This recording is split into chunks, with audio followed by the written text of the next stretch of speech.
Hello and welcome guys, welcome my new video.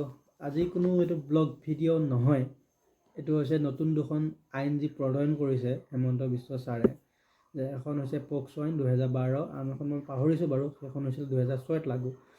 আৰু পক্সো আইনখনৰ মতে যে 14 বছৰ তলৰ যদি ছোৱালী কোনোবাই বিয়া পাতিছে তেতিয়াহ'লে তেওঁলোকক কি হ'ব, পক্সো আইনৰ মতে দণ্ডনীয় হ'ব। এই আইনৰ দণ্ডটো হৈছে যে আজীৱন কাৰাবাস খাটিব লাগিব তেওঁলোকে।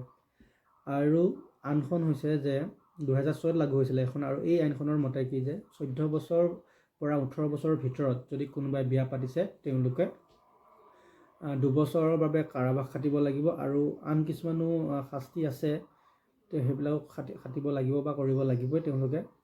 আৰু এতিয়া যিবিলাক পৰিৱেশ মই দেখিছোঁ টিভিয়ে বাতৰি হওক, মানে বহুতবিলাক পত্নীবিলাকে কান্দোনত হাহাকাৰ কৰি পৰিছে, থানে থানে ঘূৰি ফুৰিব লগা হৈছে নিজৰ স্বামীবিলাক মোকলাবৰ কাৰণে। মাক দেউতাকনো দেখিছোঁ কিমান হাহাকাৰ কৰি আছে। কিছুমানৰ ধুনীয়া এখন সংসাৰ চলি আছিলে, কাৰোবাৰ বিয়া পতা 7 বছৰ হৈছে, 7 বছৰ পাছত এতিয়া তেওঁলোক জেললৈ যাব লগা হৈছে, কাৰণ আগতে এইটো ভুল কৰি থৈছিলে যে বিয়া পাতিছিলে। তো আপোনালোকে এইটো কি ভাবে?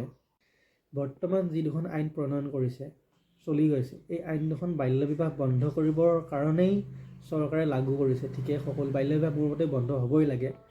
কিন্তু অকস্মাত যিকেইখন আইনকেইখন লাগু কৰি দিছে, কিন্তু কিছুমানৰ মানে 2023 পৰা লাগু কৰিব লাগিছিল, কিন্তু অসম চৰকাৰে 2006 চনৰ 5 পৰা এই আইনখন লাগু কৰিছে।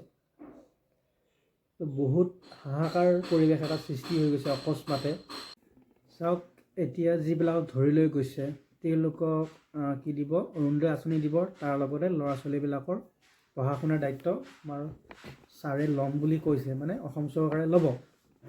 কিন্তু তেওঁলোকৰ কি হৈছে, বহুতৰ ঋণ আছে, বন্ধন গোটৰ হওক বা অন্য বস্তুৰ ঋণ আছে। সেই ঋণবিলাক কেনেকৈ মাৰিব, প্ৰায়খিনিয়ে প্ৰশ্ন কৰিছে যে আমি যদি আমাৰ স্বামীহঁত নাথাকে আমি ঋণবিলাক কেনেকৈ মাৰিম। তাৰ লগতে কিছুমানৰ কি হৈছে, পত্নী আৰু স্বামী এনেকৈ আছে, মানে দুজনেই ব্যক্তি আৰু বেলেগ কোনো নাই, তেনেধৰণৰ কিছুমানো আছে। আৰু কিছুমান অন্তঃসত্ত্বা হৈ আছে, কিছুমানৰ এমহীয়া দুমহীয়া সন্তান আছে।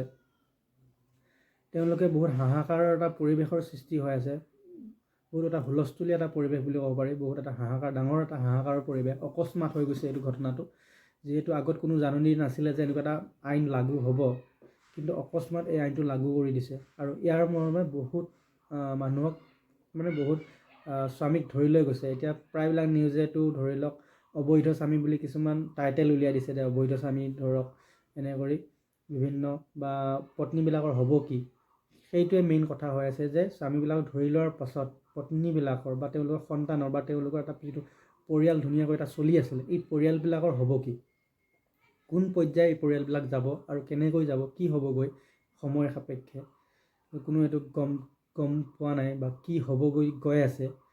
তো আপোনালোকৰ মতে এই আইন দুখন প্ৰণয়ন কৰি কিমান ভাল কৰিছে আৰু কিমান বেয়া কৰিছে মোক কমেণ্ট কৰি তলত জনাব। তো আজিলৈ